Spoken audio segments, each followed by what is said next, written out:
नमस्कार दोस्तों, आज बात करेंगे जो स्टिर्लिंग साइकिल है और जो कार्नोट साइकिल है, ये जो एफिशिएंसी दिखाती हैं क्या ये सेम होती है या नहीं, इसके बारे में जानेंगे। इससे पहले हमें समझना होगा इनकी वर्किंग के बारे में। दोनों ही जो स्टिर्लिंग साइकिल है और जो कार्नोट साइकिल है ये थर्मोडायनेमिक्स साइकिल हैं जो कि हीट को वर्क में कन्वर्ट करती हैं, लेकिन इनका ऑपरेट करने का तरीका अलग अलग है। बात कर लेते हैं कार्नोट साइकिल की, इसके अंदर की कुछ प्रोसेसेस को जान लेते हैं। तो यहाँ पर पीवी और टीएस डायग्राम हमने दिखाया है। सबसे पहले आइसोथर्मल एक्सपेंशन इसके अंदर होगा। जो वर्किंग फ्लूइड है वो हीट को एब्जॉर्ब करेगा हाई टेम्परेचर रिजर्वायर से, कांस्टेंट टेम्परेचर के ऊपर ये काम होगा और ये क्या है, एक्सपेंड करेगा। और जो ये प्रोसेस है इंक्रीज करती है internal energy of the fluid और वर्क करती है सराउंडिंग के ऊपर। उसके बाद एडियाबैटिक एक्सपेंशन होता है, यानी कि यहाँ पर कोई हीट ट्रांसफर नहीं होगा, एडियाबैटिकली एक्सपेंशन होगा। जो वर्किंग फ्लूइड है वो कंटिन्यूअसली जो है एक्सपेंड होगा और जो टेम्परेचर है फ्लूइड का वो डिक्रीज होगा क्योंकि ये वर्क कर रहा है सराउंडिंग के ऊपर।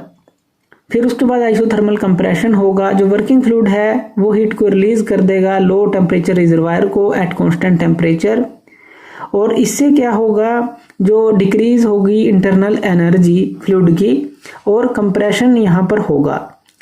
एडियाबैटिक कंप्रेशन उसके बाद आ जाता है। जो वर्किंग फ्लूइड है वो कंटिन्यूअस कंप्रेस होगा और यहाँ पर भी हीट ट्रांसफर नहीं होगा क्योंकि एडियाबैटिक कंप्रेशन है, और जो टेम्परेचर है फ्लूइड का इंक्रीज होगा क्योंकि वर्क जो है हम उसके ऊपर कर रहे हैं।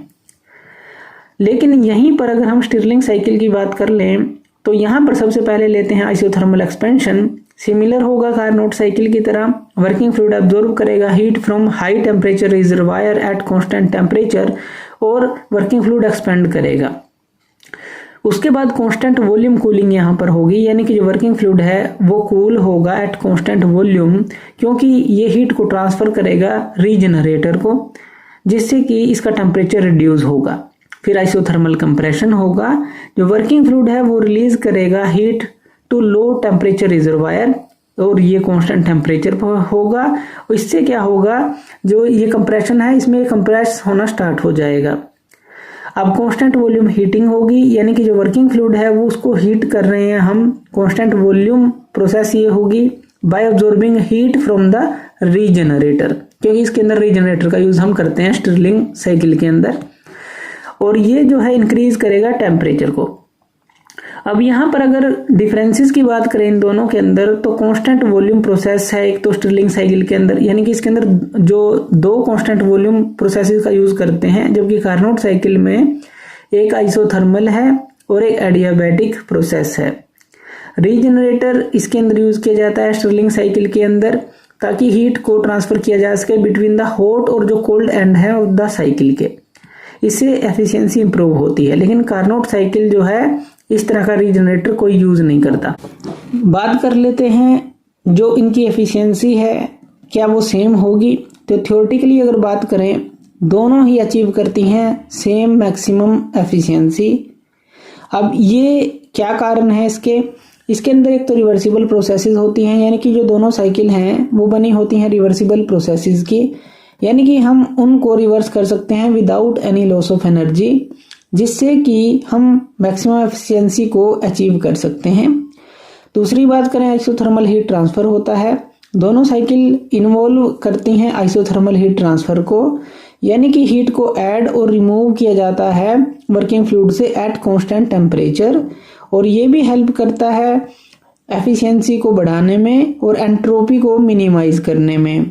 उसके बाद एडियाबैटिक प्रोसेसेस की बात कर लें। दोनों साइकिल जो है एडियाबैटिक प्रोसेस इन्वॉल्व इनके अंदर होती है, यानी कि कोई भी हीट ट्रांसफर नहीं होता टू और from the working fluid during these processes, और ये भी हेल्प करती हैं टेम्परेचर को मेंटेन रखने में वर्किंग फ्लूइड के और एनर्जी लॉस को प्रिवेंट करने में।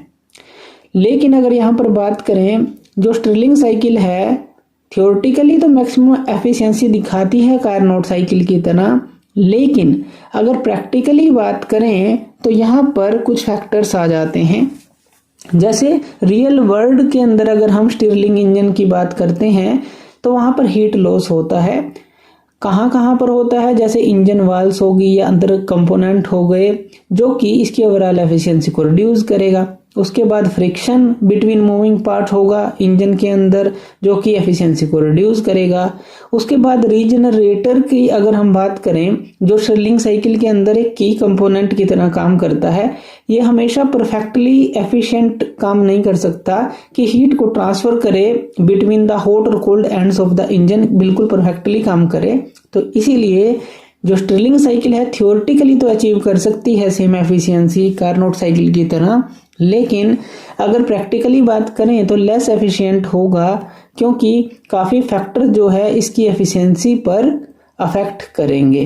तो थैंक यू वीडियो देखने के लिए, और इसी तरह की वीडियोस के लिए आप हमारे चैनल लर्न एंड ग्रो पे हमें सब्सक्राइब कर सकते हैं। धन्यवाद।